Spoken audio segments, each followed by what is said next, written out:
Senhoras e senhores, sejam muito bem-vindos, sejam muito bem-vindas. Hoje é terça-feira, 5h30 da tarde. Como você já sabe, hoje é dia de Foguete Sem Ré. E o episódio número 60, senhoras e senhores, é extremamente especial para mim. Porque é o episódio que eu estou tentando fazer desde o episódio 1. E finalmente, depois de 59 episódios, estou conseguindo realizar esse desejo que estava na minha listinha ali desde o começo, o episódio 60 do Foguete Sem Ré. É com ninguém mais, ninguém menos que um dos grandes professores que eu tive na vida. Mas daqui a pouquinho a gente vai contar quem é, né, Ricardinho? Depois da vinheta. Roda. Vem com o Banese Card, passa o verdinho. Passa o verdinho, fácil de aprovar. Passa o verdinho, habilidade livre de pagar. É só passar, aceita em todo lugar. Vai viajar internacional. Passe o verdinho pra realizar. Quem é o parceiro de verdade? Com o Banese Card ninguém passa aperto. Passe o verdinho e vem. Banese Card. Tamo junto. Fala, turma! Estamos de volta. Antes de mais nada, o Foguete Sem Ré é patrocinado pelo Banese Card. E o Banese Card, Ricardinho, eu tava vindo pra cá hoje e eu tava pensando, primeiro, eu acho que a gente tinha que fazer um corte, né? Cortes especiais com toda a piadinha sem graça que a gente faz um com o outro. Seria divertido, né? Com aquela musiquinha de fundo. Eu não sei se eu tenho esse desprendimento. Você acha que não? Eu não sei se eu Ou tenho ficaria só pra galera que acompanha mesmo na íntegra, né? Não precisa fazer o corte. O pessoal merece. Deve ser uma coisa mais especial.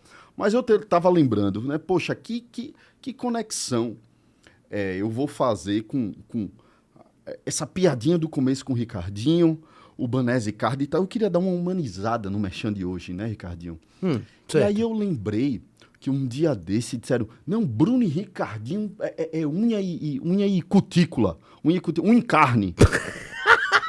Cutícula. Unha e cutícula. Então, essa foi melhor do que o encarne, mas Bruno e prossiga. Ricardinho, que é unha e carne, não sei o quê. Então não, achei legal isso. Unha e né? cutícula. Unha e cutícula. Vá. Não é errado, né? O Tá ditado muito é unha melhor, e carne. tá muito melhor que unha e carne. Mais técnico, né? É. Talvez não tenha um quê de saúde. Tá quase um sei lá. episódio com Tomás Messias, técnico. Bom, e aí eu lembrei dessa proximidade, não sei o quê. Então isso tem uma conexão muito grande com o Banese Card, né? O Banese Card é muito próximo, é nosso. A gente né? falou... Esse orgulho, Nosso primeiro né? episódio com eles foi com o Maurício, né? O Sim. episódio anterior a gente diz, é o Banco do Estado de Sergipe, ele é nosso. A gente sente que faz parte da história do Mas nosso principal estado. orgulho do Banese Card. Com toda certeza. E, inclusive, a turma que lê o QR Code que está aqui em cima, né, você vai poder pedir o seu Banese Card com um caminhão, um mundaréu de vantagens, mas principalmente vai poder pedir o cartão que é seu, que está com você a todo momento. Você vai lá Poxa, você vai comprar sua básico, né? Você passa o verdinho, pô. Claro. Né? Vai comprar o pão, você tá na padaria, você vai pagar o estacionamento, você vai no cinema, você vai pagar a academia, né? Você passa o verdinho, que tá tudo certo, você pode pedir o seu verdinho lendo o QR Code que tá aqui em cima. E também lendo o QR Code que tá aqui em cima, você pode pedir a sua básica, né, Ricardinho? Você, inclusive, está belíssimo com essa sua Essa é básica. diferente, eu nunca usei no foguetão. Inédita. Inclusive, eu tenho Ela tem um tecido bonito, nosso- brilhoso. Tecnicamente eu não sei dizer, viu, turma? Eu não sei explicar, assim, tecnicamente qual tecido egípcio, não sei da onde, da minha básica de hoje, mas essa aqui é uma básica, né? Botãozinho, tal, manguinha curta, deixa mais nos trinques, por quê? O episódio 60 é um episódio especial, né, Ricardinho? Sexagenário, né? Sexagenário. Já podemos pegar o cartão de estacionamento privilegiado. Com certeza. Meu pai tem duplo privilégio, praticamente. Ele tem o de deficiente físico e de cartão de idoso de estacionamento. Senhoras e senhores, é com muito orgulho que o Foguete Sem Ré hoje está completando o episódio 60, né? Já podemos pedir o nosso cartão de estacionamento para estacionar na... Meu Deus, que horrível. Você parece inacreditavelmente horrível agora. O meu não foi horrível, não. Pior do que a sua introdução do Batman. Não, foi do Superman, pô. Não, você falou do Batman. Foi? Foi. Depois você confere lá. Bom. Turma. Episódio número 60. Nós começamos o foguete em agosto de 2022. Foi, Ricardinho? Exatamente. E quando a gente começou o foguete, eu mandei uma mensagem para esse cara. Fiz, velho, eu quero gravar, tô lançando um podcast, o nome dele é Foguete Sem Regra, eu queria gravar um episódio com você. Ele fez, ô fofinho, não vai dar não, porque... e ele disse uma frase assim, a gente dá palco é para os nossos clientes, para as marcas que a gente atende. E a gente é meio de bastidores, low profile e tal. E aí, desde agosto de 2022, que eu fico todo mês, e aí, bora gravar? E aí, bora gravar? E aí, bora gravar? E aí, bora... Não sei se ele veio para eu parar de encher o saco dele, né? Ou porque realmente, poxa, fui, né, entrando na mente dele, né? Vendedor, né, Ricardinho? Né? Ia dizer o nome, né? Mas, veja episódio que legal, foi bacana. Veja esse outro, foi legal, foi bacana também e tal. E aí foi entrando na mente dele, fazendo todo o meu funil de conversão. Eu ia dizer o seguinte, é porque recusar por mais de 59 vezes é muita falta de educação. E vendedor tem que ser acostumado a receber não. Persistir também, claro. E por falar em vendedor, me trava a garganta. E eu acho que o foguete, ele é um grande presente assim, na minha vida justamente por isso. Esse cara é um dos maiores vendedores que eu conheço. Sempre disse isso. Ele foi meu professor de fato. E quando eu comecei a ter aula com esse bicho, eu fiz... Eu quero ser ele quando eu crescer. Eu quero ser igual a ele quando eu crescer. Confesso a vocês que eu levei a faculdade de um jeito muito leve. Né? Pô, quando eu comecei a entender, me desculpe as marcas de ensino superior, mas quando eu comecei a entender, poxa, a universidade não vai ser tão relevante assim para que eu entre no mercado de trabalho. Para eu entrar no mercado de trabalho onde eu quero, eu preciso criar relacionamentos, conhecer as pessoas e tal. E eu mirei em um lugar. Eu quero trabalhar na base propaganda. E aí eu via, né, esse cara me dando aula, aquela admiração do cacete. E eu fui começando a trabalhar em umas agências pequenas, e um amigo nosso em comum disse, Bruno, surgiu uma vaga na base. E o Fábio quer conversar com você. E eu fui conversar com ele foi uma quarta-feira, véspera de feriado da Semana Santa. Ele fez, Bruno, você sabe fazer isso? Sei, não sabia. Bruno, você sabe fazer isso? Sei, não sabia. E aí, quando eu apertei a mão dele, bom, você começa segunda-feira, não sei o que, tal. Isso foi uma terça-feira, véspera da Semana Santa, na quarta-feira eu pedi demissão de onde eu estava. É quando eu apertei na mão dele, que ele você começa a segunda-feira, velho, minha perna tremia. E tremia. E aí eu saí de lá, liguei pro meu pai e disse, pai, consegui entrar na base.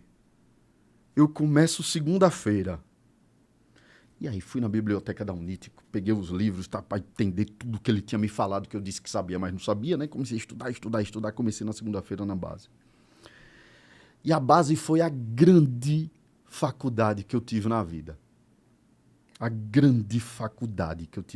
E esse cara foi um dos grandes mestres que eu tive na vida. Porque o que eu aprendi com esse bicho, e o mais incrível é o que eu aprendi tendo consciência que eu estava aprendendo, e o que eu aprendi, mas só entendi depois que eu tinha aprendido com ele, é um absurdo, é de um gigantismo, é de uma magnitude impressionante. Para que você tenha consciência e noção da grandeza do profissional que é esse cara, nós gravamos o Foguete Sem Ré de Aracaju, Sergipe. Estamos falando da menor capital, do menor estado da federação. O mercado publicitário ele passou por transformações nos últimos 10 anos, talvez, que não passaram nos últimos 100.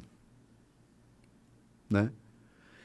E durante 26 anos, esses caras, eles continuam se transformando, continuam sendo líder de mercado, continuam sendo o maior expoente de transformação e de atualização, talvez, e me falta a palavra para explicar o tamanho da importância que a base propaganda tem para a comunicação e para a indústria da propaganda no estado de Sergipe. Uns caras que começaram veiculando outdoor que só podia ser impresso em 2 cores. E hoje, 26 anos depois, eles continuam sendo líder de mercado e trazendo toda a transformação que o digital pede para qualquer agência, para qualquer marca dessa indústria. Senhoras e senhores, o episódio 60 do Foguete Sem Ré, com um grande amigo que eu tenho, um grande professor que eu tenho, uma admiração, assim, que eu não consigo mensurar. Um dos caras mais inteligentes que eu conheço. Episódio 60 do Foguete Sem Ré, com muito orgulho, com muito carinho, com Fábio Vivas, da Base Propaganda, meu amigo, meu professor. Cara, seja muito bem-vindo. Obrigado, obrigado. Eu acho que eu neguei, Ricardinho, 59 vezes, porque Bruno fala essas coisas e eu fico pensando assim, meu Deus do céu, será que... Porque eu sempre tenho essa sensação de que eu estou começando a todo instante. E será que realmente é isso mesmo? Será que tudo que Bruno fala, tudo que... E a gente tem muito pudor de receber elogio, né? A gente foi criado, na verdade, para dizer assim, não, que é isso? Ter vergonha, né? Para ter vergonha, exatamente. Mas eu resolvi aceitar quando você... A gente estava falando do episódio de Léa Paim, e aí você disse assim, eu não lembro o que foi que a gente comentou na conversa, e você disse, você podia fazer o episódio 60 comigo. Eu disse, tá, eu vou. E aí foi mais ou menos nisso. É o 60. Depois de 59, eu tenho que dizer sim. Mas obrigado demais. Você sabe que eu sou fãzão do Foguete. Dou risada com... E foi Batman mesmo, viu? Foi Batman. Dou risada que fica assim, meu Deus do céu, isso é quase 5ª série. Mas é interessante demais o que vocês fazem aqui, de maneira muito leve, de maneira muito tranquila, de como você consegue conversar, sei lá, com Almido Picolé, com toda a sua simplicidade, e consegue conversar com Léa, como eu coloquei aqui, assim, você consegue conduzir as conversas de maneira muito tranquilas e todo mundo entende, todo mundo... Assim, fica uma coisa gostosa de acompanhar. Velho, eu não sei nem como é que eu começo. Mas vamos lá. Fábio. Quem é Fábio sem dizer o que é que ele faz? Rapaz, eu sou um cara extremamente inquieto. Isso é fato. Sou como...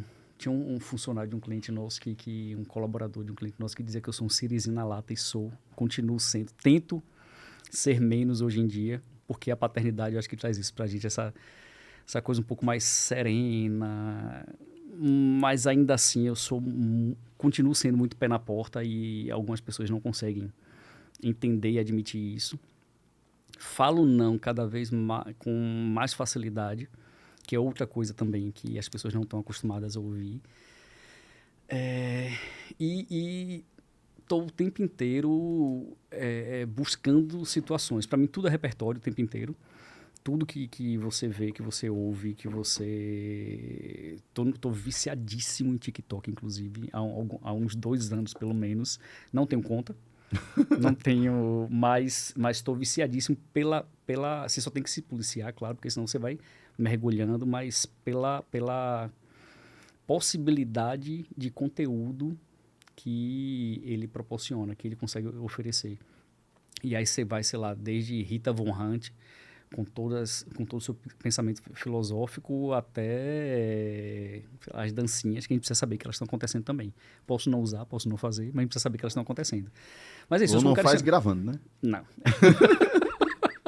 Mas eu acho que eu sou isso, eu sou inquieto, eu sou, assim, eu sempre, se você me perguntar uma característica, é sempre essa coisa do pé na porta, e cliente não gosta disso, fornecedor não gosta disso, aluno não gosta disso, familiar não gosta disso, mas eu acho que hoje eu acho que eu tô ponderando um pouco mais o pé, mas ele continua chegando direitinho. Velho, eu não sei se eu começo pela história da base. Eu não sei se eu começo por tudo que eu aprendi, tudo que você me ensinou. Porque, assim, quando eu entrei na base, a base, ela conseguiu criar uma autoridade, fazer um trabalho de branding, eu não sei se intuitivo, mas pelo menos na minha época de faculdade, quando você via aqueles caras que tinham a camisa atrás baseado, parecia o Dream Team, né? Sabe o high school dos Estados Unidos, dos caras que usavam o casaco do time, né? E aí você tava na faculdade andando e o cara entrava na sala, né? Mesmo que podia ser independente do cargo que estivesse ali dentro e tivesse o baseado pequenininho atrás, né? Poxa, o cara já dava uma imponência, o cara já dava uma nota 9, 10 para ele, independente do que ele respondesse na prova. E aí, quando eu entrei na base, eu fiz, velho, eu preciso aprender o máximo que eu puder aprender aqui dentro. E aí foi quando eu fui propositalmente tentando mergulhar em todas as áreas e entrava na sala da turma lá e ficava sentadinho, só ver o que o pessoal tá fazendo e perguntando.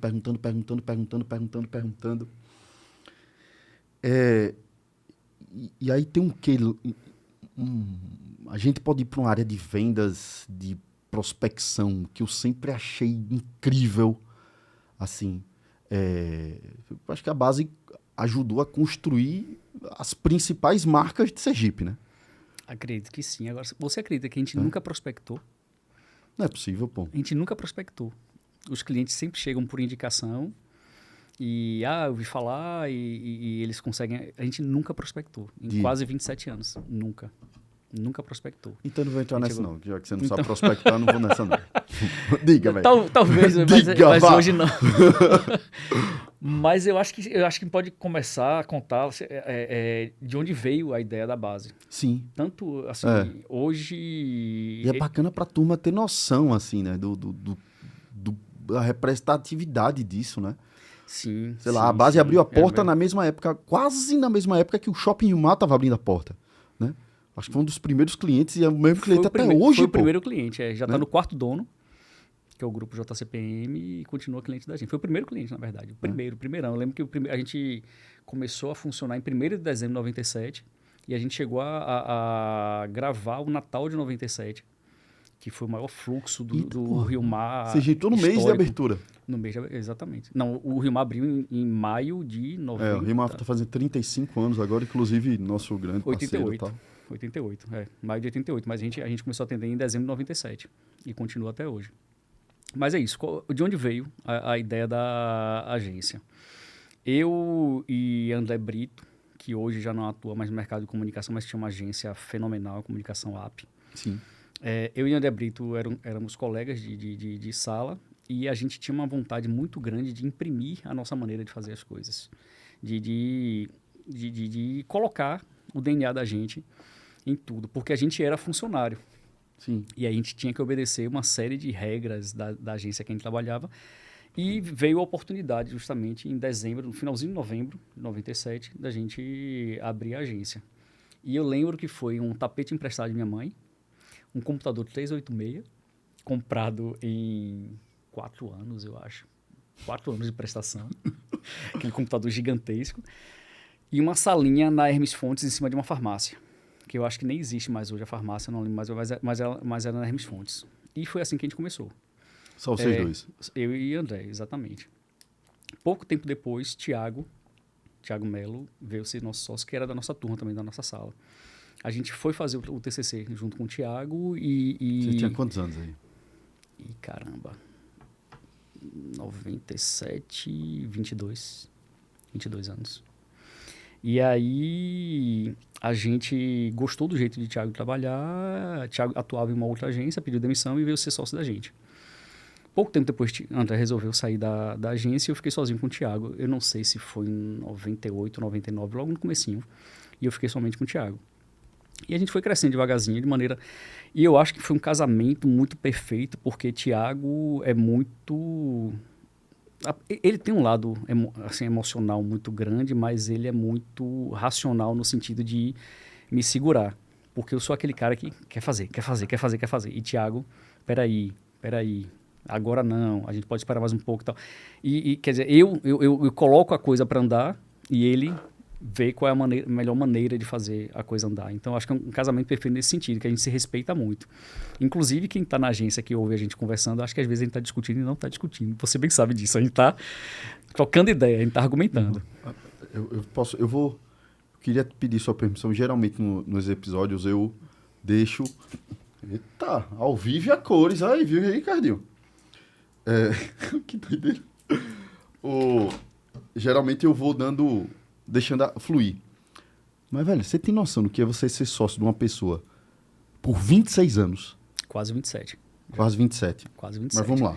A filha dele tem 24, pra você ter uma ideia. A filha de Thiago tem 24 anos.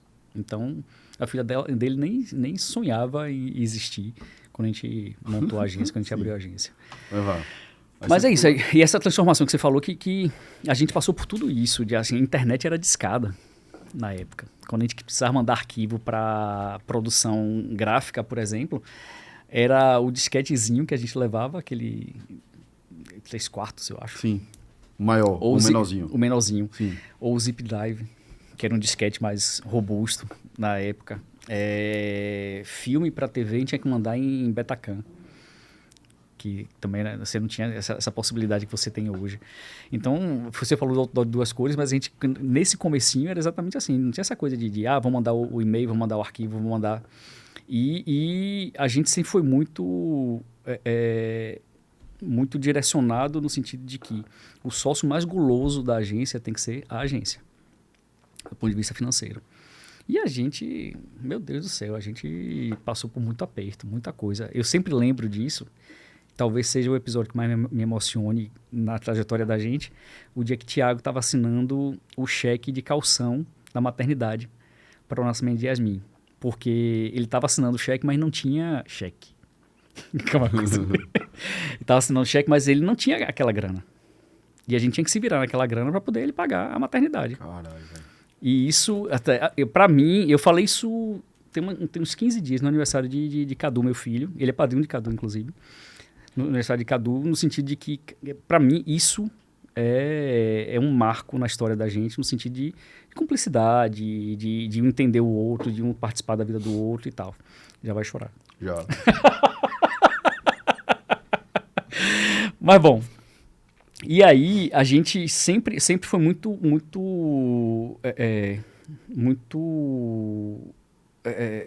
fominha de processo também. E você bem sabe disso, você passou pela base. Quando você foi para a base, a gente disse que tinha uma pessoa de produção e alguém que organizasse o processo de produção. E você fez isso. Você montou todas as etapas de produção e boa parte do que a gente tem hoje a gente continua usando em relação ao raciocínio exatamente da maneira como você montou. Porque a gente acha e a gente ouviu uma frase há uns 2, 3 anos que pra gente é fabulosa, de que eu não tenho medo de trabalho, eu tenho medo de falta de processo. E aí perceba que é exatamente isso em casa, isso no trabalho, isso no cliente. Quando você não tem o processo, óbvio que você tem incêndio para apagar. Sim. Sempre tem. Mas quando você não tem o processo para poder saber o que fazer com aquele incêndio, isso me assusta. Você não conhecer isso. Mas é isso. E aí a gente foi devagarzinho. Então, eu sempre gostei muito da questão da área de gestão, da área financeira. E eu fui me direcionando para esse lado. Como é que dá um tilt da sua cabeça, não, velho? Ser o tratorzão para frente e ser o cara do financeiro? De gestão, do financeiro, etc. Rapaz, eu não sei se eu sou meio médico e monstro, sabe? Talvez seja. Porque eu sou muito... Mas não sou o cara de planilha. Eu não sou... Eu gosto da coisa organizada, do processo, mas não sou um cara eu gosto de ver a planilha, mas não gosto de fazer, não gosto de alimentar, não gosto de... Sim. Entende? Mas eu acho que talvez seja um pouco dessa coisa da convivência do que eu aprendi com o Thiago ao longo desses anos. Essa questão de ser mais prudente, sabe? De ser mais sereno nesse sentido. Fábio, de onde é que surgiu ali? Você deve ter entrado na faculdade, se a base é de 97... 95. 95. Você entrou na faculdade em 95. Me formei em 99 e a base é de 97. A gente abriu a agência antes de acabar a faculdade. Foi a primeira turma, né, da UNIT. Primeira turma E do Estado. Surgiu? Do Estado. De onde é que surgiu? Por quê? Porque a base... Não, por que fazer publicidade? Por que seguir por esse caminho? Rapaz, quando eu acabei o que hoje chamam de ensino médio, eu queria fazer arquitetura. Sim. Não queria fazer publicidade, mas sempre gostei muito de escrever.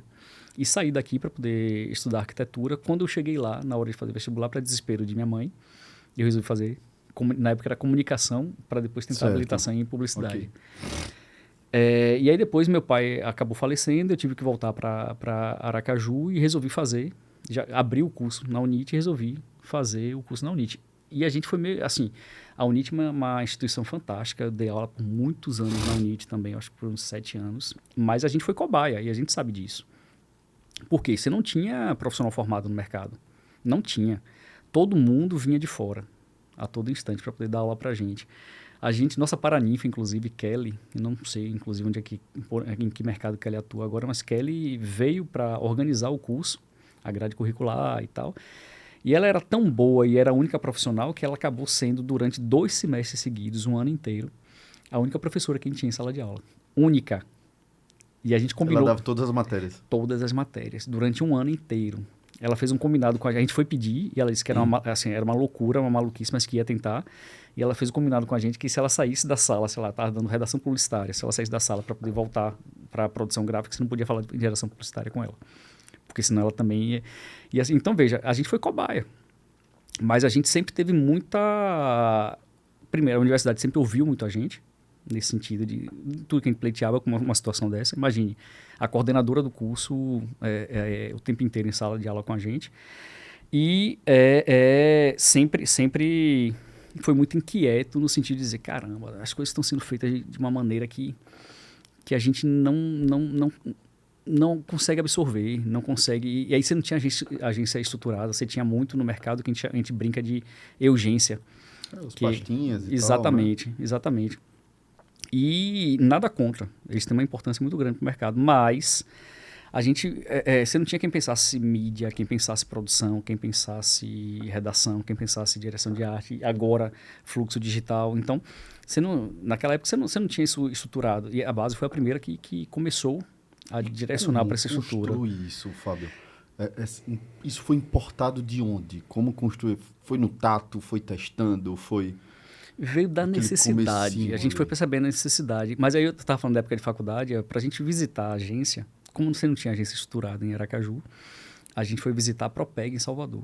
Perfeito. E aí não tinha nem linha verde na época ainda. De pegar a van aqui para poder passar o dia na estrada, visitar a agência por 2 horas e voltar.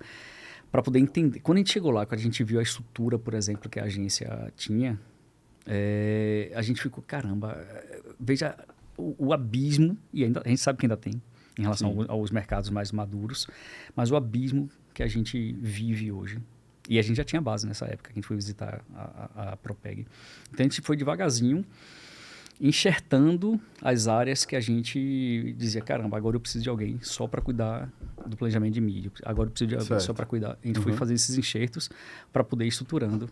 E aí também os profissionais acabaram sendo formados por conta dessa necessidade. Porque também não tinha profissional. Porque se não existia aquela vaga, não tinha profissional com aquela expertise. Aí eu acho que gosto disso aí, o cara vai testando ali, né? Vai mudando, vai voltando. Não tinha. Talvez seja uma coisa que aconteça até hoje. Você chega numa sala de aula, e seja na UF, seja na UNIT, você quer trabalhar com o quê? Com criação. Sim, mas o que em criação? E ainda mais hoje que a gente já tem algumas outras vertentes dentro da redação e dentro da direção de arte. Então, mas o que você quer fazer exatamente? Então, na época, você tinha alguns poucos profissionais de design que acabaram indo para a publicidade, porque a gente precisava dessa mão de obra. E, de alguma maneira, o fato da gente ter dado...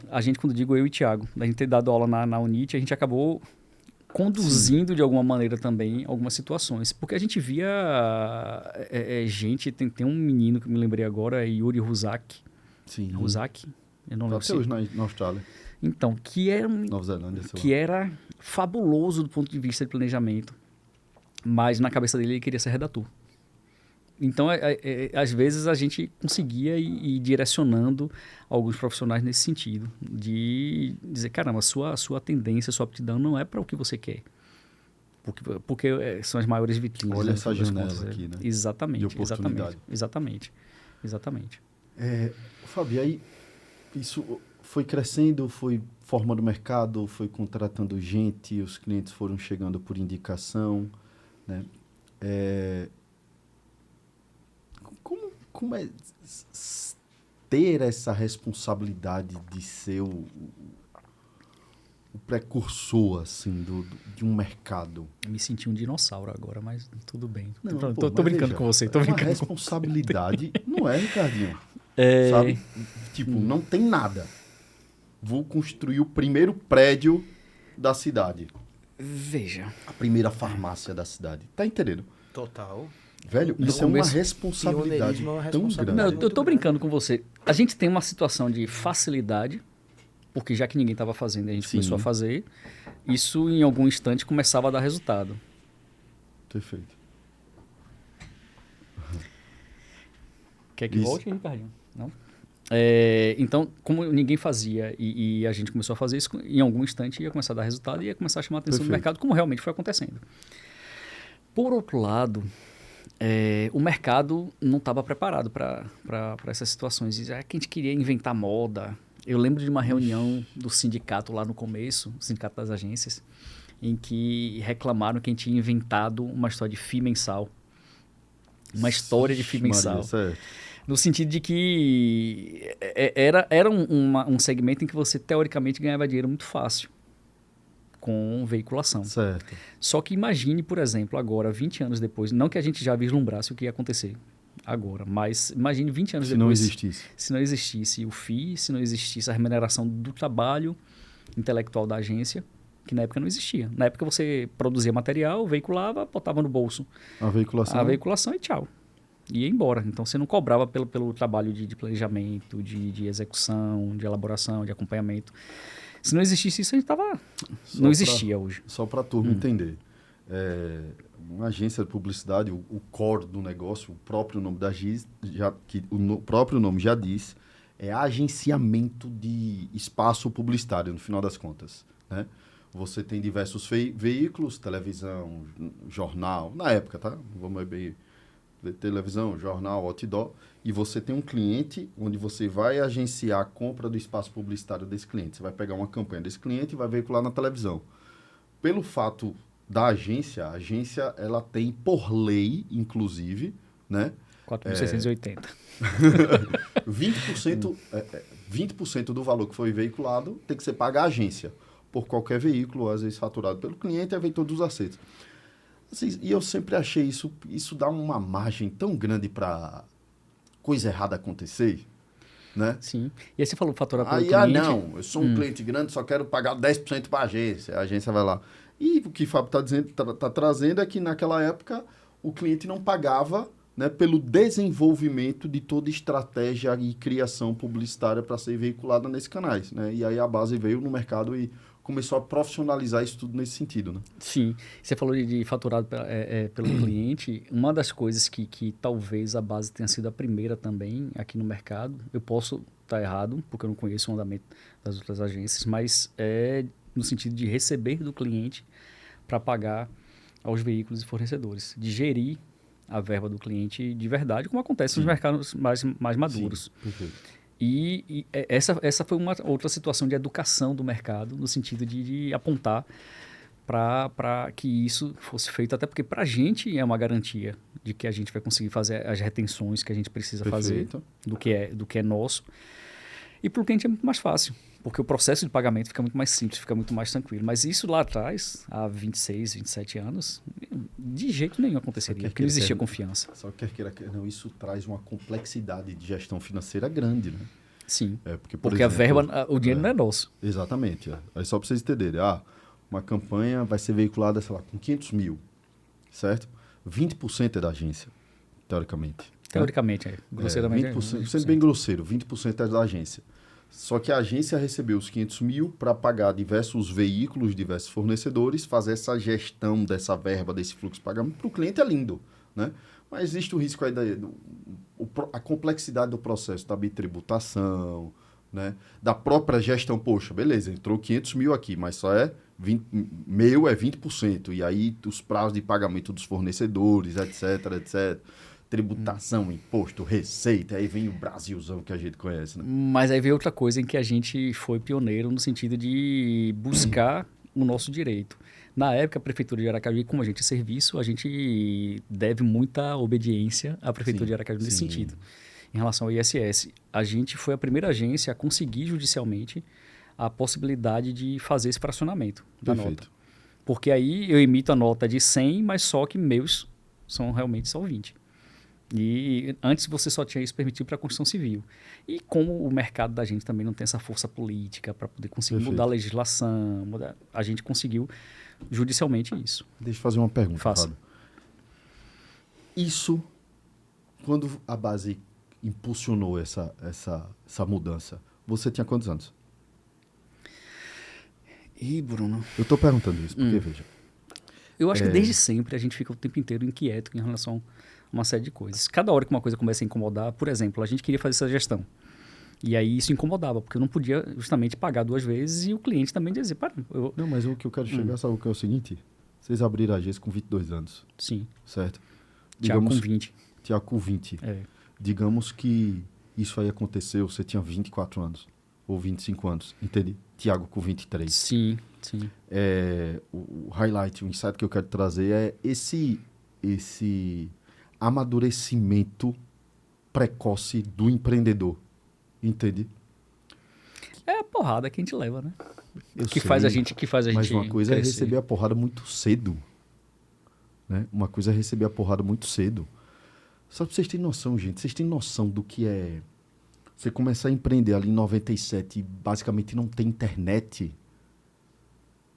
Porque a gente vê tudo muito rápido, né? Muito urgente hoje em dia, né? E quando a gente olha para trás, imagina o tamanho do desafio, né? Está acontecendo uma coisa parecida agora no nosso mercado em relação ao fluxo digital de clientes do mercado de acreditar que qualquer pessoa pode fazer. Lembra o que acontecia com a gente lá? Em relação às urgências que eu falei? E agora qualquer pessoa pode fazer. Veja, isso não impede que uma pessoa que seja uma área completamente diferente da nossa atue.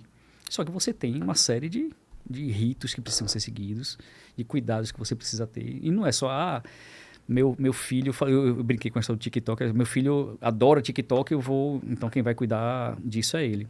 Só que aí a gente tem todo um processo de planejamento que precisa anteceder, de antecipação de planejamento, e que tá difícil de conseguir fazer o mercado perceber. A gente está nessa fase de educação agora, do mercado. De reeducação, nesse sentido. De entender fluxo digital. Os mentores, né, velho? Os mentores, meu Deus, vou fazer um curso aqui 2 meses, sou expert de tráfego pago. E de novo... Growth, de funil, de vendas. Veja, a gente tem gente atuando no mercado que não tem a formação em comunicação, mas que tem uma inteligência absurda nesse sentido. Eu lembro de uma menina que trabalhou com a gente que é fabulosa, a Amanda. A Amanda é biomédica. Sim. E tem um raciocínio digital fabuloso. Então, é exatamente... Veja, é uma área completamente diferente da nossa. Mas a questão que importa é o raciocínio e o compromisso de fazer bem feito. Não é só um bora fazendo, como diria a filósofa Inês Brasil. Ô, Fábio, e aí vem...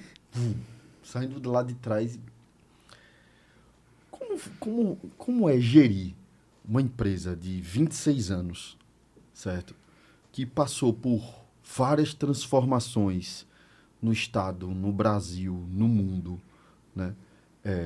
Como é liderar e acompanhar todas essas transformações? Né? Porque, veja, olhando uma pessoa que tem propriedade para dizer que foi muito tempo de dentro e foi muito tempo de fora, né? Velho, é como se a base sempre estivesse estável assim no mercado, né? Obviamente que internamente altos e baixos como qualquer negócio, desafiador pra cacete e tal, né? Mas, né, estável, contratando bem, com um time, fazendo investimentos, crescendo, se transformando, se estruturando, acompanhando todas as mudanças. Como é isso, bicho? Velho, deve ser um desafio tão grande? É um desafio grande, por outro lado, é exatamente essa coisa de ser mais comedido, sabe? Pronto, minha recusa durante 59 episódios também nesse sentido, assim, quem tem que aparecer é nosso trabalho, quem tem que aparecer é a agência, quem tem que é porque hoje não existe mais isso. O Ricardinho não vai lembrar que ele não tem idade para isso, mas os colunáveis da época não tem. A gente nunca quis ser colunável. A gente não quer aparecer além dos nossos clientes, de quem trabalha com a gente. A gente quer e torce para que nossos colaboradores consigam se destacar no mercado. Até porque é uma coisa que a gente repete o tempo inteiro. No dia que eu e Thiago não quisermos mais ser sócios, vai cada um do seu lado. Tá durando. Tá, mais do que a gente sabe que existe. Que o normal. Aí, que o normal é. Tá, mas no dia que a gente não quiser, cada um vai cuidar de sua vida. E pronto. Eu acho que é muito essa questão dessa prudência, justamente. E que a gente leva para a vida pessoal também. E, de novo, é complicado. Eu estou falando parecendo que é uma coisa muito simples, mas não é. É complicado, porque quem trabalha com a gente, por exemplo, entende que na hora que a gente diz não, é não e pronto. Porque apesar de a gente não querer aparecer, quem dá cara para bater é a gente. Se a coisa der errado e se der uma grande, sei lá, um grande problema para poder resolver, um grande chabu, quem vai responder é a gente. Vai sair do nosso bolso, inclusive, para poder resolver. Mas as pessoas, novamente, não estão acostumadas a ouvir não. E eu acho que a grande questão de entendendo o que está acontecendo. Porque eu falei essa questão de agora entrar nessa fase de reeducação. Então, a gente precisa entender que não adianta a gente querer apresentar uma solução gigantesca de fluxo digital se o mercado não está preparado. Então, a gente tem alguns hubzinhos que a gente consegue fazendo, alguns fornecedores que a gente consegue ir anexando ao nosso negócio, mas a gente sabe que não adianta montar uma mega super blaster estrutura se o mercado não vai absorver. E se o cliente também não tem não tem educação. Uma estrutura e educação para isso? Não tem educação nesse sentido de saber qual a importância disso, né? De que não é só o menino da internet. Entende? Outra coisa. Como toda essa transformação na indústria, você tinha um modelo de remuneração muito bem estruturado, muito bem rentável.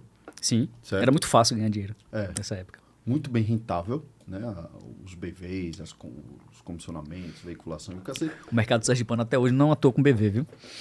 É porque o BV é diferente do comissionamento. Certo. O BV, o veículo determina, sei lá, se você chegar em 100 mil de investimento aqui, você tem, além do comissionamento, mais X%. Mas até hoje você não tem BV. A gente tem BV em outros mercados. Anota aqui, aí, viu, turma? Até hoje não tem. Dia de aula. Mas, velho, ganhava dinheiro de um jeito Sim. aqui, vem uma transformação do cacete. Como se adaptar a toda essa reestrutura, assim, administrativamente, financeiramente, de rentabilidade do negócio? Porque foram mudanças muito drásticas, assim, né? Sim, e você está falando a gente está falando do mercado publicitário, mas quando você volta para a história do Brasil, que não é para amadores, Sim. como você costuma repetir, tem muita... A gente teve o golpe de 2016, que foi um negócio extremamente complicado para o mercado financeiro como um todo, e acabou impactando nossos negócios também, no sentido de que assim, as verbas diminuíram drasticamente. Ninguém sabia o que ia acontecer. Sim. Ninguém sabia o que ia acontecer. A gente teve a bolha de 2009 do mercado imobiliário, você deve lembrar, Sim. quando estourou, que assim, e imobiliário dava muita grana. E a gente teve que entender também, caramba, é hora de jogar os saquinhos de areia, no Sim. sentido de que a gente tem que enxugar para conseguir sobreviver. Eu acho que é muito essa percepção de dizer assim, eu só vou até aqui. Por enquanto, eu sei que eu quero chegar lá do outro lado da mesa, mas eu não posso ainda chegar do outro lado da mesa. Meu foco é o outro lado da mesa, mas eu só vou até aqui, por enquanto. O que o Fábio está querendo dizer, Carlinhos, com permissão da palavra, Fica à vontade. sócio rico, ou empresa rica, lembra que a gente já falou sobre Sócio isso? pobre. Sócio É pobre. exatamente isso. É exatamente Sócio isso. rico, empresa pobre. É exatamente Custei isso. para aprender isso. Não aprendi. Agora veja, vocês falam também muito dessa coisa de quebrar, do aprendizado que isso traz. A gente está falando da base que é assim, que é o meu negócio estável, mas eu já tive negócio que quebrou também. Eu já fui sócio de um restaurante que quebrou, eu já fui sócio de uma empresa de eventos, de assessoria de comunicação e eventos que quebrou. Eu não sei se você lembra que existia a base Lembro. comunicação. Lembro. Foi logo quando eu entrei na base. E a gente fazia muito evento grande, só que a gestão era... Como a gente tinha mais gente na sociedade, da base de comunicação, a gestão era meio dissociada do que a gente tem hoje na propaganda, ou sempre teve na propaganda. Então, acabou assim, patinando e a hora também dizia assim... Patinou. Não, e a hora de dizer assim, também não quero mais, não dá para fazer, não dá para continuar, porque senão a gente só vai se afundar, agora é pagar a dívida e seguir. Velho, teve uma das coisas que mais me deixou puto com você foi a sua personalidade forte. E com a maturidade. É a história do pé na porta, que eu disse assim. Velho. E com a maturidade é uma das coisas que mais me admira. Faz sentido? Faz sentido. Porque Fábio sempre foi o cara de... Velho, não é não. Se eu tiver que tomar as decisões, eu tomo. Né, pelo bem do negócio. E né? se der errado, quem assume sou eu. O risco é meu. É. Eu que tenho que tomar a decisão. Sim. E não é não. Né? Aquela coisa muito segura das decisões. Né? Que o mais importante é a empresa. É a marca. É a longevidade disso tudo que a gente construiu dessa história toda.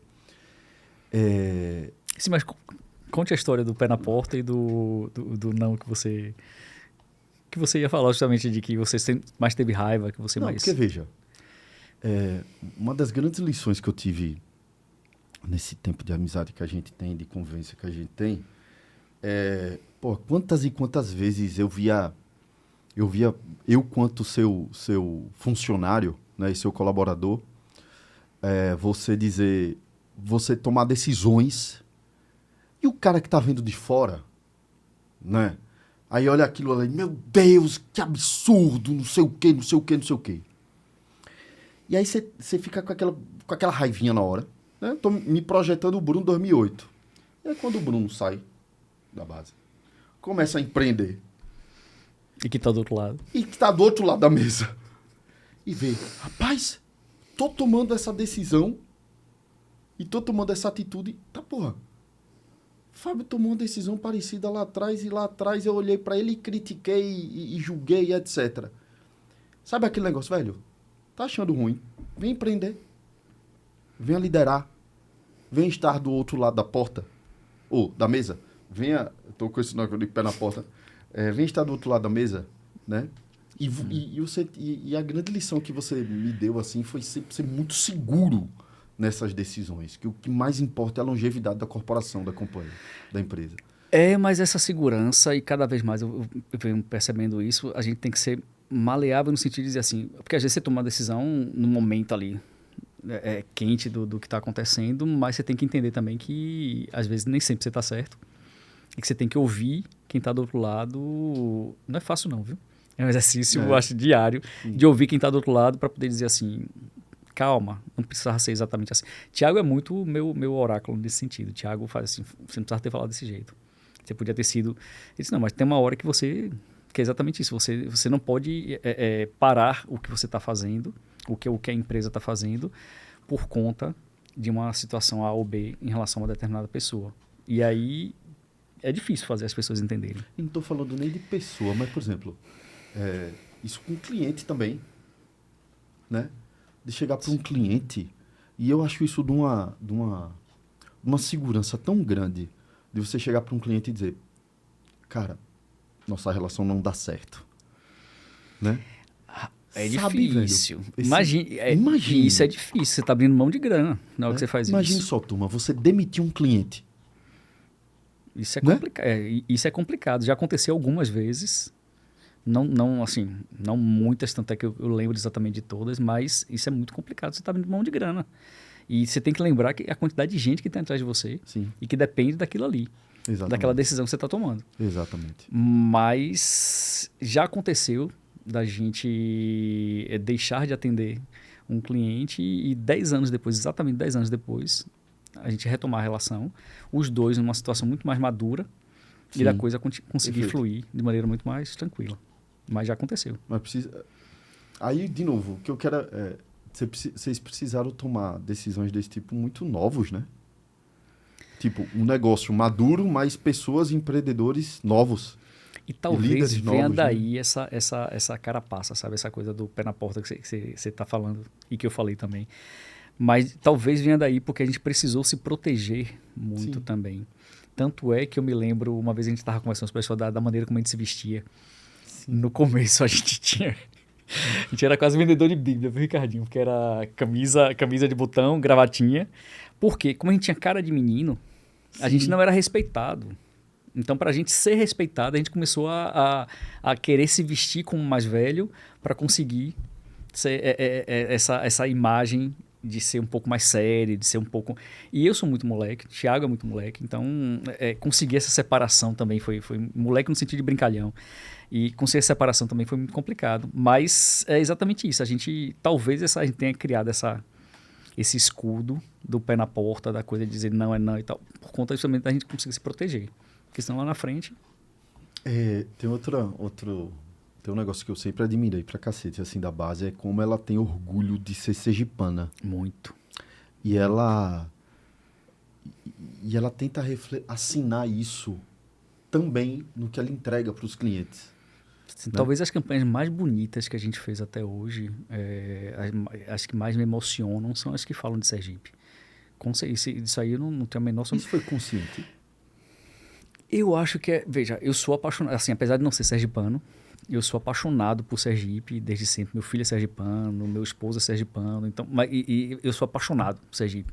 E acho que o sergipano, ele é bairrista, mas ele é envergonhado, ele é comedido. Então ele não fica dizendo isso para todo mundo. E faltava ao sergipano conhecer um pouco mais sobre ele mesmo. Isso, assim, no instante que você começa a ativar esses botõezinhos de memória nas pessoas, elas se sentem muito mais próximas. E aí veja, sei lá, a gente tem o sucesso, por exemplo, do Museu da Gente Sergipana, foi a gente que fez a campanha, inclusive, de lançamento do museu. As pessoas começaram a gostar muito mais de ser sergipanas a partir do instante que elas começaram a conhecer muito mais quem elas são, em que elas tinham que mostrar para as pessoas, que elas conseguiam dizer isso às pessoas. Eu acho que isso veio exatamente dessa inquietação de dizer, cara, não tem tanta coisa legal aqui para mostrar, por que a gente não mostra? Eu adoro aquela expressão que você e Davi usam da Suíça. Na Suíça brasileira. A Suíça brasileira. Mas é muito isso. Rapaz, Itabaiana, que agora é minha menina dos olhos, eu sempre digo assim que quando tiver o carro voador e tá pertinho de chegar, eu moraria em Itabaiana tranquilamente. A riqueza que a gente tem no estado é uma coisa fenomenal. Falta a gente mostrar, falta a gente ostentar isso e dizer assim, sei lá, como o baiano faz, como o pernambucano faz, como o carioca faz, por que a gente também não pode fazer? E aí, sei lá, a decoração da agência é toda baseada na cultura sergipana. O aniversário de 1 ano, meu filho, foi sobre sergipanidade. Ele estava vestido de São Gonçalo, inclusive. Pronto, que é uma coisa engraçada em relação a isso que eu estou falando. Eu lembro que ele estava vestido de São Gonçalo, estava com a indumentária toda completa e tal. A gente teve que botar em cima das mesas um impressozinho explicando o que era a roupa que ele estava usando, que as pessoas não estavam entendendo. Porque o São Gonçalo usa uma saia, né, e tal, com as fitas, e a gente teve que explicar o significado de cada uma das coisas que as pessoas que foram para o aniversário não entenderam. É claro que eu preciso de alguém me puxando, porque eu queria botar parafuso se apresentando e algumas outras coisas que não tem nada a ver com o aniversário do guri. Mas, e que é outra coisa também em relação à inquietação, que eu traço esse paralelo do aniversário de Cadu com muita coisa que acontece na agência também. Eu lembro que a gente procurou uma pessoa para poder organizar o aniversário e entregou o Atlas de Cultura Sergipana, que Heloísa Galdini editou na época, e disse, a festa tem que ser baseada nesse livro. E veio com, sei lá, chita, chapéu de couro. Não, a gente não a gente não é só isso. Chita tem aqui, mas tem, sei lá, em Alagoas, tem muita coisa nossa. E a gente conseguiu uma pessoa, Camila Sampaio, fabulosa. E Camila ela conseguiu fazer um manto de arcebispo da Anunciação para poder colocar no aniversário de Cadu. O bolo no barco de fogo. Tem uma série de coisas assim. E aí, veja, quando a gente leva isso para a agência, essa questão dessa vivência de inquietação mesmo, eu podia ter feito com chita. Todo mundo ia gostar, todo mundo ia entender, Sergipe, mas a gente não ia provocar as pessoas. A gente não ia fazer com que as pessoas parassem para poder pensar um pouquinho. E aí, quando a gente vai para alguns conteúdos que a gente trabalha, algumas coisas que a gente quer mostrar, a gente tem muito essa coisa de... Eu quero levar o que as pessoas estão falando na rua. Eu quero levar o muito. o oito, o biscoito, e eu quero falar mangá, eu quero falar cabrunco. Eu lembro da campanha da 99 que a gente fez em... Meu Deus, foi 99 táxi. 99, 99, não é mais... Não pode ser mais táxi. Não é mais táxi, É 99. uma cacetada de coisa. Mas em que a gente usava muito fio do canso, fio do cabrunco, eitia, algumas coisas que são muito nossas e que a campanha foi assim, a gente teve uma curva de adesão a 99 na época extremamente grande, porque as pessoas começaram a se reconhecer. Você começava a receber os pushings no seu celular com coisas que você falava, com coisas que você ouvia. Então, veja, o sergipano gosta do que é dele. Basta a gente só provocar, estimular, mostrar. E aí vem toda uma responsabilidade poética e cultural da publicidade nesse sentido, né? Sim. Dessa construção. Sim, né? sim. E o baiano tem muito isso. Né? O baiano gosta de ostentar, gosta de mostrar. Tem muito isso. E o que eu acho... Desculpa o termo, turma. Tomara que o YouTube não cancele, né? Mas o que eu acho foda é que a base assume isso e ela transmite isso, esse DNA, no trabalho dela. Sim, né? Sim. E todas as vezes, agora que tá trabalhando uma marca de fora que tá chegando, a gente fala, primeiro você tem que... Sabe aquela coisa, você chega na casa do interior, que você bate e diz assim, dá licença, ou de casa. A gente precisa disso. Sim. Porque, de novo, veja, o sergipano, ele é bairrista, mas ele é desconfiado. Então, se você chega só dizendo assim, cheguei e eu sou o melhor do mundo, ele vai olhar para você e vai dizer assim, epa, peraí, ele é o melhor do mundo, mas tem um cara aqui em Simão Dias que faz a mesma coisa que você está dizendo que faz. E eu prefiro ter contato, consumir desse cara em Simão Dias do que você que está chegando agora de fora e não sabe nem quem eu sou.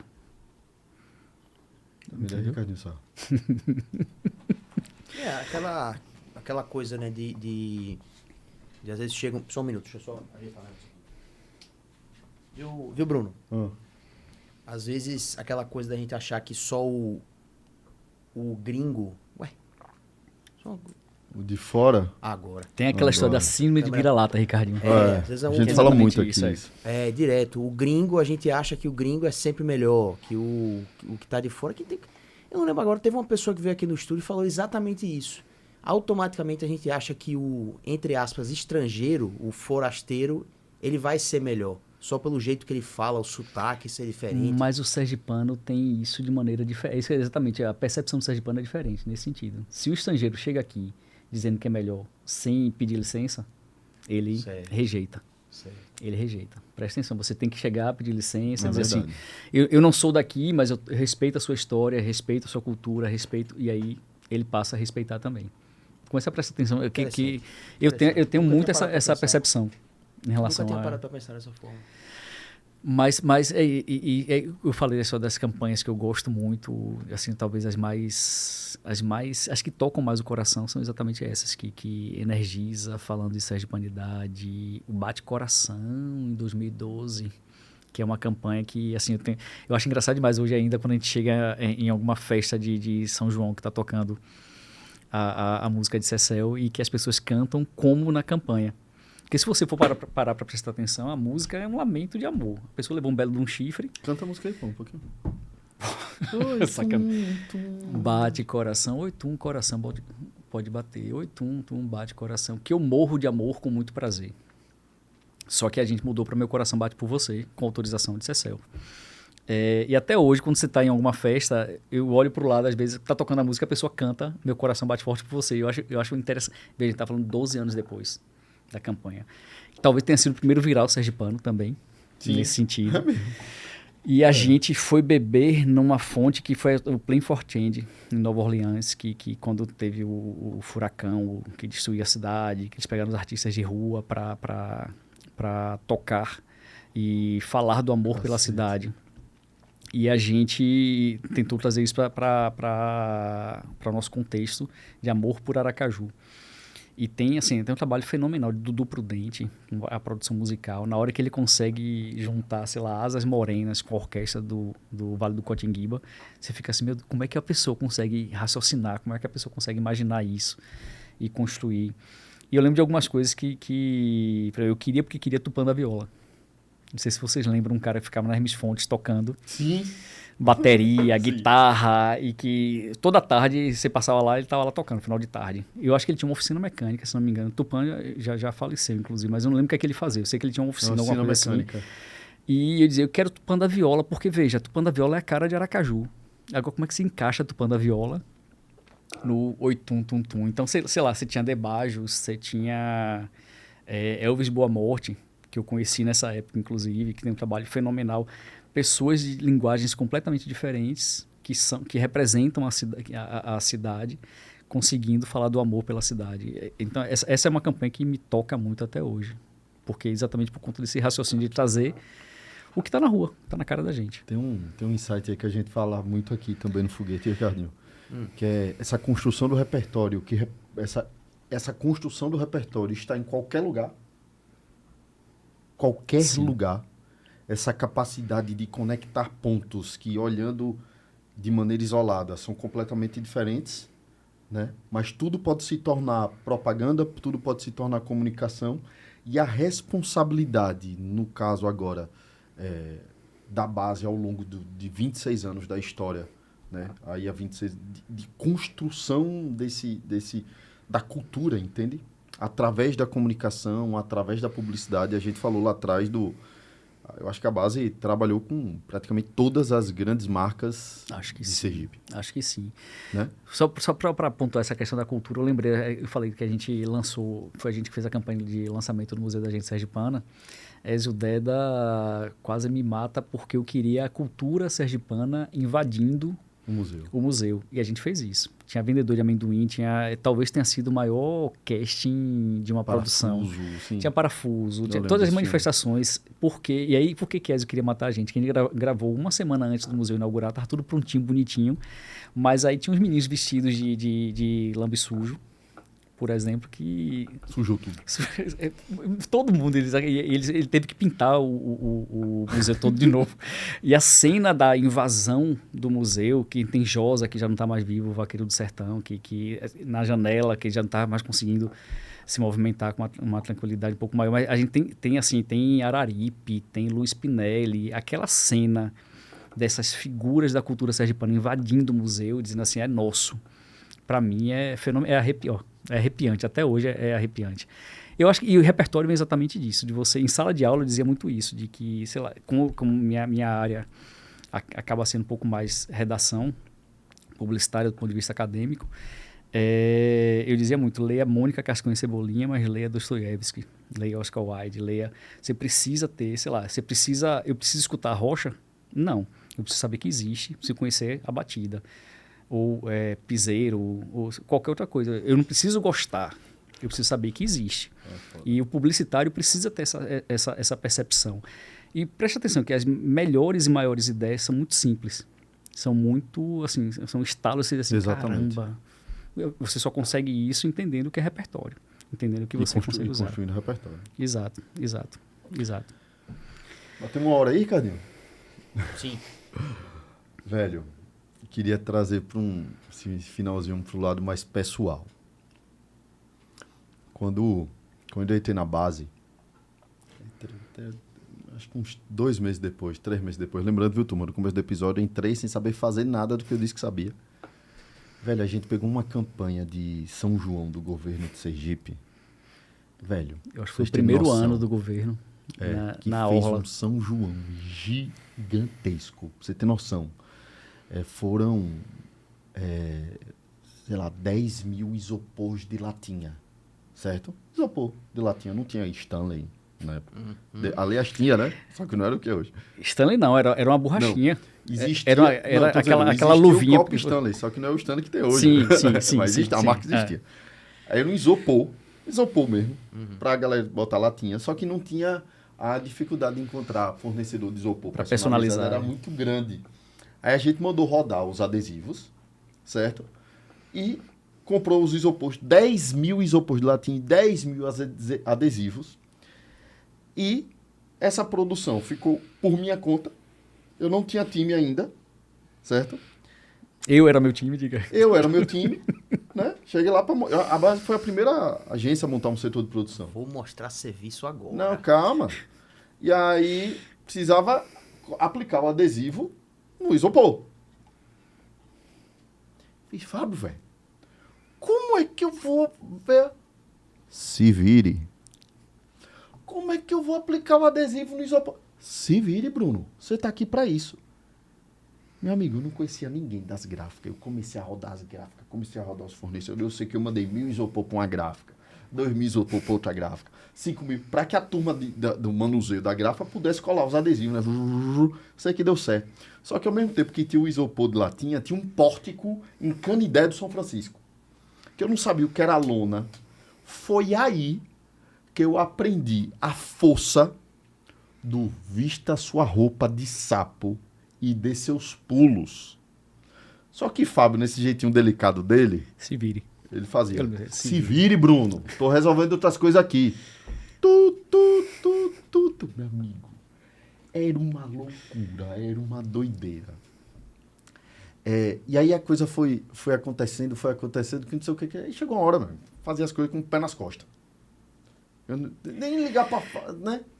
Bruno, não sei se você lembra que você pediu pra gente, vou sair de férias e quero ir pra São Paulo para visitar as gráficas, para poder veja como você já tinha um raciocínio, mesmo sem assim, nunca fiz nada, mas você já tinha o raciocínio, você pediu para ir visitar as gráficas em São Paulo e queria uma grana, alguma coisa assim, para poder fazer, para poder entender os processos, conhecer o outro lado. Da Associação Brasileira de Tecnologia Gráfica. Exatamente. Pago pela base. Exatamente. E veja, você tinha vontade de montar o processo, você tinha vontade de fazer, então, que é o que importa. Em qualquer negócio, em qualquer segmento, é vontade de fazer. E aí a gente Isso é um corte, viu? Isso é um excelente corte. Velho. Obrigado. E aí a gatice não tem fim, vai. E a gente foi criando uma relação tão grande assim de confiança, de amizade, né, de companheirismo. Pô, que fase bacana, assim. Eu tinha tanto tesão de fazer aquilo que eu fazia, né? E grandes projetos seus surgiram ali também. Clube do Samba. O clube surgiu dentro da base. Né? O clube surgiu Mac dentro 2. da base. Velho, você tem noção, teve uma época que o clube foi meu TCC, sacou? O clube foi meu TCC. E aí a galera toda da base me ajudando, pô, no TCC. Aí Fábio me chama na sala dele. Veja, tô ligado que todo mundo tá fazendo seu TCC. Foi, pô. Tô ligado que todo mundo tá fazendo seu TCC. Se isso atrapalhar a pauta, a gente vai ter um problema, meu irmão. Só que não atrapalhou, pô, porque aí eu paguei a pizza pra galera, a galera ficou até mais tarde, a galera fez os layouts todos, não sei o que, apresentei, não sei o que e tal. Que era um escudozinho, lembra? Era. Do Clube do Samba. Aí quem fez foi um, outro fez outro. Velho, teve uma hora que era todo mundo da criação fazendo... Velho, isso, esse lance de... E aí é foda, porque lembrar disso me traz esse lance de liderança, assim, saca? Mas aí teve uma... E a gente num processo de companheirismo tão grande, de amizade tão grande. Chegou uma hora, velho, que a coisa fluía de um jeito. Bruno, deixa que... Não, resolva isso, resolva aquilo. E ia resolver a coisa acontecendo. E aí, Fábio é tão autêntico na hora de liderar que aí eu na produção do clube, numa sexta-feira. Aí Fábio me liga. Bruno, tá onde? Não, eu tô aqui na montagem, pô, do clube. Eu falei, veja, mas eu tô precisando falar com você aqui na agência, você não tá aqui. Eu preciso que você chegue daqui a 15 minutos, que eu quero conversar com você. Velho, uma doideira. Voltando pra agência. Do Mosqueiro. Do Mosqueiro. Eu lembro disso. Velho. E aí, Fábio me chama. Veja o que é uma segurança firme. Quem tava errado sou eu, pô. Por mais que eu deixasse tudo organizado, tava tudo organizado, meu time rodando. Meu amigo, tinha uma hora que eu fazia o pé nas costas. Fábio pedia, velho, quero fazer um paper toy gigante. Beleza. Eu já tinha tudo na esquema como fazer, pô. Saca? As pessoas não sabem o que é paper toy, não. Eita,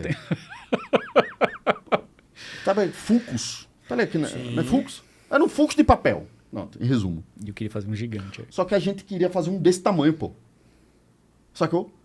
E, velho, era um negócio tão fluido que você pega o expertise da coisa. Sabe como é? Você já tem a manha de jogar o jogo. Saca? E o layout vai e vem, que não sei o que, tá fazendo as coisas, né? Sei lá. A gente fez... não era display de mall, não. Era tipo alguma coisa de vitrine, algum cartazete, alguma coisa assim, translúcido. Tá ligado? Aqueles quadros de Jesus Cristo que quando você anda parece que Jesus tá te olhando. A gente fez um anúncio com isso, pô. Sacou? E eu já sabia a gráfica que fazia em São Paulo. Os caras da gráfica em São Paulo já era meu brother. Não sei o quê, Papertoy Gigante de São Paulo. Não sei o quê. Velho, a gente, tá ligado? Pronto, Fuco. Esse Fuco, a gente fez uma campanha pro G Barbosa, né? Seleção Da G Copa, Barbosa. Seleção G Barbosa, onde era o compra e ganho do... 2010, né? eu acho, Aí seleção Fábio da foi África. na fábrica do brinquedo, não sei o quê, tá. Copa da África. Né? E a gente fez várias versões do brinquedinho. O brinquedinho rodou, meu irmão. Bonequinho pra cacete no Che Barbosa, sucesso. Álbum de figurinha, né? Enfim, a coisa foi fluindo, lindo, maravilhoso, velho. Só quem tava errado era eu. Que não tava na agência. Isso aqui não tava na agência, pô. Eu era funcionário da agência, né? Eu tinha que cumprir ali. Eu era seletista, tinha que cumprir ali, né? E a gente tinha uma puta amizade, uma puta intimidade, uma puta confiança. Fábio sabia que tava tudo andando, pô. E aí ele me chama. Eu não sei se foi proposital. Não sei se era o empurrão que eu tava precisando, né? E aí Fábio me chama, ele me dá uma advertência, né? Formal. Formal. Advertência formal. Advertência formal. Duas advertências formais é justa causa. Velho, eu voava na agência, pô. Eu voava, era uma confiança absurda. Tinha, por exemplo, sei lá, plano de investimento de 2,5 milhões de reais. Eu fazia com o pé nas costas, sem tremer, pô. Olhava assim, sabe como você olha as coisas passando na Matrix já? Tamanha experiência e a carga que eu já tinha. E aí Fábio me deu uma advertência formal. Você nunca pensou de levar uma, não foi? Não, cara. E achando pra caceta, eu dava palestra Fábio é meu já na brother. UNIT, pô. Fábio é meu brother. Meu irmão, Já tava palestra na UNIT, de produção de gráfica, de RTVC, uma moral do cacete nos fornecedores todos, Bruno da base, sacou? E aí Fábio me deu uma advertência formal. Meu amigo, eu tomei um choque. Um choque. E é isso que eu falo da segurança do líder. Velho, é o certo. E aí eu peguei aquela advertência formal. certo pelo certo, né, mesmo? É o certo, pô. Saca? E aí eu peguei aquela advertência formal, fiz o evento no sábado. No domingo, pedi pra almoçar com meu pai. E disse, pai, tá aqui, tomei essa advertência formal por causa disso. Você tá errado, eu sei. E aí, eu fiz, velho, eu já tenho meus freela, já estou atendendo meus clientes, eu quero abrir minha agência e fazer do meu jeito. E aí... Esse foguete é foda. E aí eu cheguei na segunda-feira. Meu irmão, eu me tremia. Me tremia. Aí cheguei pro meu time. Tinha uns 4 pessoas no time já. Fiz, turma, eu tô indo ali na sala de Fábio. Estou indo pedir demissão. E aí a galera... Não, Bruno, você é doido aqui. Tô, pô. O meu pai me resguardou, me apoiou. Eu vou seguir minha vida. Eu cheguei na sala de Fábio e de Thiago. Eu não falei nada.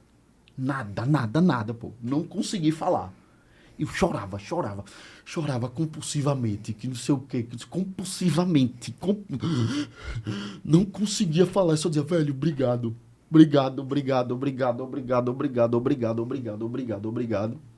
Aí Fábio se levantou, ainda andava de gravatinha, né? Aí Fábio se levantou, Que fase, meu me deu um Deus. abraço e fez, relaxa, pô. Eu já sabia. E aí eu pedi a demissão, aí segui minha história, montei minha agência e tal. Esse é só... No caso, estamos contando a minha ótica da história. Mas esse é só mais um exemplo da força e do tipo de decisão e do tipo de atitude que precisa ser tomada pelo negócio. Deixa eu lhe contar uma coisa que talvez não, eu acho que eu tenho certeza que você não sabe. Eu chorei eu contei a história do cheque de Thiago, mas eu chorei 2 vezes por causa da agência. A primeira foi quando você saiu, que eu fiquei exatamente assim, caramba, eu perdi meu braço direito, mas ele precisa ganhar o mundo. E chorei, assim, não foi só você, não mostrei a você, mas chorei. E a segunda foi no dia 18 de março de 2020, quando eu tive que... isso é pancada, quando eu tive que fechar a agência, porque a gente começou a fase de isolamento Na época, a agência tinha 42 pessoas. Eu fazia, meu Deus, eu tenho 42 famílias que dependem de mim. O que é que eu vou fazer agora? Assim, foi talvez o baque... O seu eu já sabia que ia acontecer. Foi sentido, foi dolorido, mas a coisa foi fluindo, né? A gente entende que é exatamente assim, o filho que vai para o mundo. Mas na pandemia a gente não sabia o que ia acontecer. Não conseguia entender, fazer como é que eu vou pagar o salário dessas pessoas. Eu tenho uma reserva para tanto tempo. E depois disso, o que é que eu faço? Eu não vou demitir ninguém. Não posso demitir ninguém. E eu lembro que eu sentei na varanda da casa da minha mãe, eu chorava. E agora, o que é que eu faço? Mas as coisas deram certo. A gente cresceu na pandemia, inclusive. E aí precisa tomar decisão. Exatamente. E aí vem a força da liderança do gestor, porque não é fácil no país que a gente vive, no estado que a gente vive, na nossa profissão. Tem uma empresa com 26 anos. Sim. E, velho, é tão incrível isso, só pra gente fechar o episódio. E é por isso que eu estou há 59 episódios tentando chamar esse cara. Porque ele não sabe o tamanho das coisas que ele me ensinou. Porque quando eu saí da base, e mesmo que no meu subconsciente, Ricardinho, e aí naquele... Não, mas naquele... Sabe aquela sede da juventude? Né? Eu vou fazer do meu jeito. Vou superar o meu mestre. Serei melhor que o meu mestre. Né? Sabe aquele negócio... Sabe do guru? Né? Que você... Aquele cara que eu queria ser na faculdade, agora vou ser melhor que ele. E aí veio a grande lição da minha vida empreendedora, que não existe propósito sem resultado. Não adianta fazer coisas magníficas, lindas e maravilhosas se você não tiver resultado. Tapinha nas costas não paga a conta. Não. Isso é corte, viu, Cardinho? Tapinha nas costas não paga a conta. Palma não paga a conta. Prêmio não paga a conta.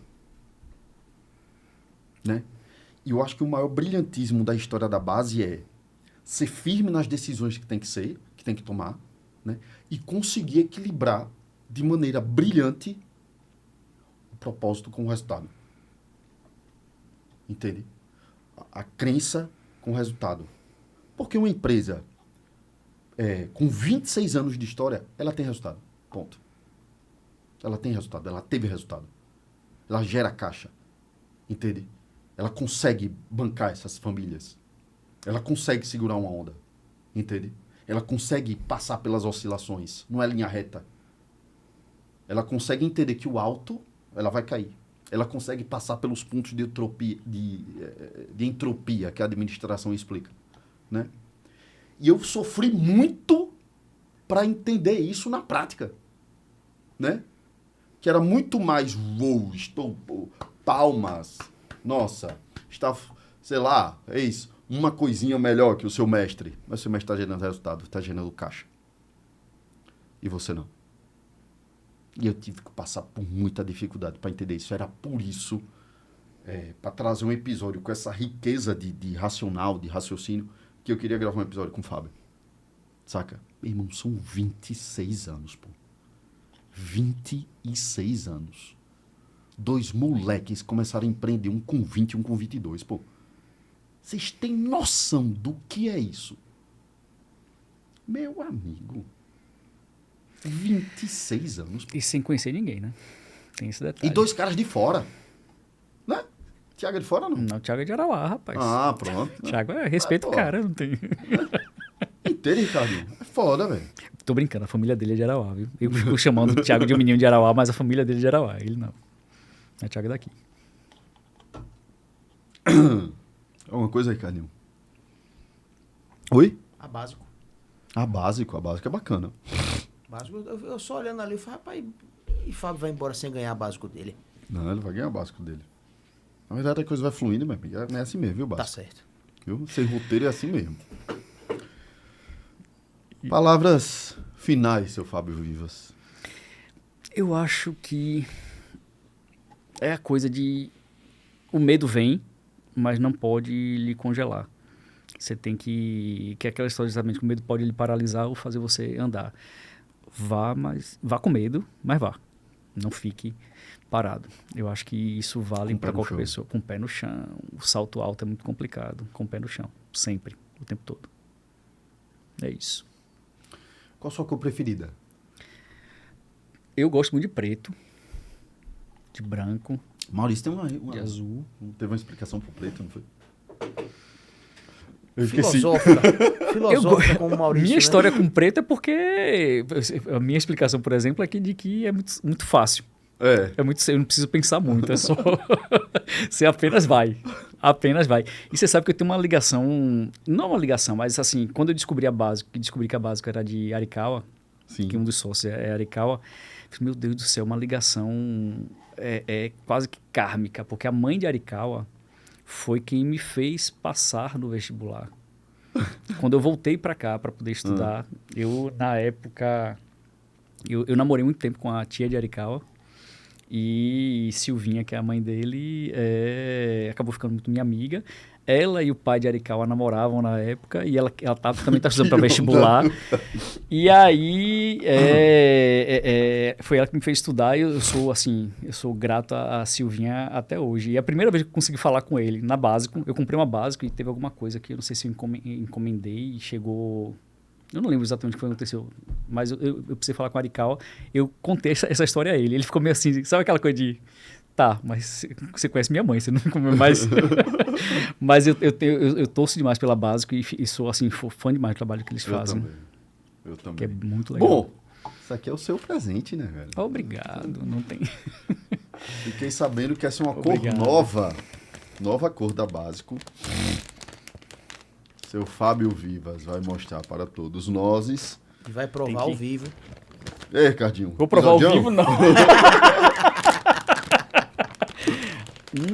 Adorei. Que linda cor. Linda, Oliva, linda, né? linda, linda. Adorei. E é um tecido novo da Básico. Acho que é o Air, né? Acho que não. A cor é nova, certeza. A cor é nova. A cor meio O oliva, tecido né? É, mas o tecido tá muito gostoso também, muito legal. Adorei. Obrigado. Não vou provar ao vivo, não, viu? E além de Obrigado. tudo, Fábio é pai, atleta, corredor. Eu tento. Pai eu sou, atleta eu tento. Velho, eu não sei nem como agradecer. Não sei como agradecer por tudo. Que bom que está registrado, né? Que eu possa mostrar esse episódio para meus filhos, né? Francisco Guta, esse aí foi um dos professores que seu pai teve na vida. Obrigado demais mesmo. Eu sabia que esse episódio ia ser assim. Obrigado a Tem um você. significado muito grande para mim. Que fique registrado para que não hajam mais dúvidas, né? Episódio 60 do Foguete Sem Ré, Ricardinho Sá. Nosso episódio que vai garantir nosso cartão de estacionamento. Isso aí. Uma consideração final, seu Ricardinho Sá? Só muito obrigado também pelo episódio Fábio Vivas. Porque é aquela coisa de conhecer o nome. Aracaju tem essa coisa. Conhece o nome? Fábio Vivas. O Fábio Vivas. Tem uns nomes que estão numa nuvem, Fábio assim, Vivas, né? E como eu fiz design gráfico na UNIT, e o curso de design gráfico e o curso de publicidade se comunicam bastante, né? E sempre falava esse nome, Fábio Vivas. Professor Fábio Vivas. Fábio, era o cão esse cara. Fábio Vivas. Pronto. Tô conhecendo hoje a figura. Prazer pelo convite. Obrigado pelo Estamos convite. aí. Muito obrigado. Só isso? Dá uma consideração final aí, pá. Che, fala alguma coisa, dá um conselho aí pra quem, sei lá, meu irmão, tá começando a empreender. Faça o que você gosta. É. Eu ouvi Maurício falando sobre o teatro que ele faz e não gosta, mas que ele insiste nisso e tal. Mas na vida profissional, faça o que você gosta. Seja o que for, você em algum instante vai se destacar e o mercado vai conseguir perceber quem você é. Faça o que você gosta. Turma, episódio 60 do nosso Foguetão. Mais uma vez, obrigado pela sua audiência. Obrigado a você que acompanha o Foguete Sem Ré há tanto tempo, que está aqui com a gente. Obrigado você, né? Que mesmo segurando seu botão aí do like, do curtir, do compartilhar, mas que você fala com a gente na rua. Isso é extremamente importante também. São métricas de conversão, né, Ricardinho? Métricas que o nosso foguete está realmente influenciando pessoas, ajudando empreendedores, ajudando empreendedoras. Nosso propósito é muito forte, muito, muito, muito forte. A gente acredita demais que o que pode transformar o mundo é o empreendedorismo e a educação. E quer queira, quer não, o Foguete Sem Ré tem um quê da educação, né, Ricardo? Sem dúvida. Uma coisa que eu acho legal do Foguete é que eu já fui abordado na rua por algumas pessoas e falaram muito sobre esse negócio, né? Interessante. Eu não sou empreendedora, eu não sou publicitária, as pessoas comentando, né? Eu não trabalho com nenhuma das áreas que já foram abordadas lá no Foguete. Mas eu ouço. Mas eu gosto da maneira com que é conduzido. Então, parabéns, Bruno Oliveira. Acho que nós estamos Parabéns, Ricardinho Sá. Acho que estamos fazendo alguma coisa certa por aí. É isso. Valeu, turma. Próxima terça-feira, às 5h30 da tarde, estaremos aqui. Assista o Foguete pelo nosso YouTube e escute Foguete enquanto você corre, pelo menos, através do nosso Spotify. Não esqueça de ler esse QR Code que está na sua tela para pedir sua básica com desconto 12%. Não pelo desconto, mas para te deixar mais confiante. Assim como eu, assim como o Ricardinho Sá. Ou E pelo agora, desconto. como Fábio Vivas com a nova Coda Básico e também para pedir o seu Banese Card. É isso. Valeu. Obrigado. Fui.